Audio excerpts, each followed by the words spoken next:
Class 11th English Hornbill lesson 4 the ailing planet the green movements role. बीमार ग्रह हरित क्रांति की भूमिका। यह पाठ असल में एक लेख है जिसे प्रसिद्ध अर्थशास्त्री नानी पालखीवाला ने लिखा है, जो द इंडियन एक्सप्रेस अखबार में प्रकाशित हुआ था। लेखक ने पाठ की शुरुआत हरित क्रांति की ओर लोगों का ध्यान आकर्षित होने पर टिप्पणी करते हुए की है, जो करीब 26 साल पहले शुरू हुई। विश्व की प्रथम राष्ट्रव्यापी हरित पार्टी की नींव रखी गई और इसे बहुत सफलता मिली। यह पाठ पृथ्वी की बिगड़ती स्थिति पर केंद्रित है, जिसका प्रमुख कारण है मानव की बढ़ती हुई जनसंख्या। मानव सब कुछ अत्यधिक मात्रा में उपयोग करता है, जिससे पृथ्वी के प्राकृतिक संसाधनों का शोषण होता है।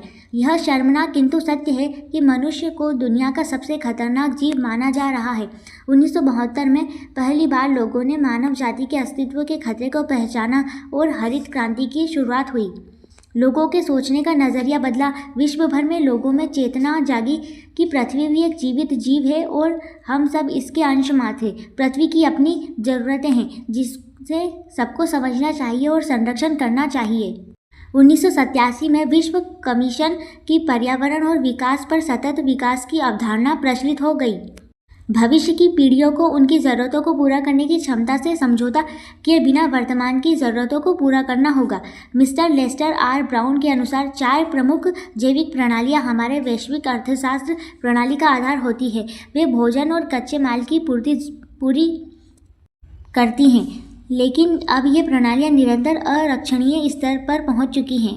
मानव इतिहास में पहली बार मनुष्य को पृथ्वी ग्रह के वजूद की फिक्र हुई।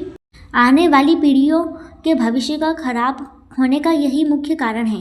अत्यधिक जनसंख्या, जिसे नियंत्रण करना आवश्यक है।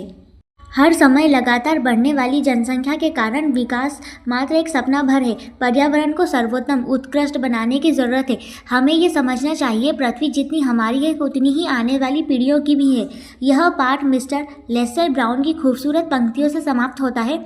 हमने यह पृथ्वी अपने पूर्वजों से विरासत में नहीं पाई है, हमने इसे अपने बच्चों से उधार लिया है।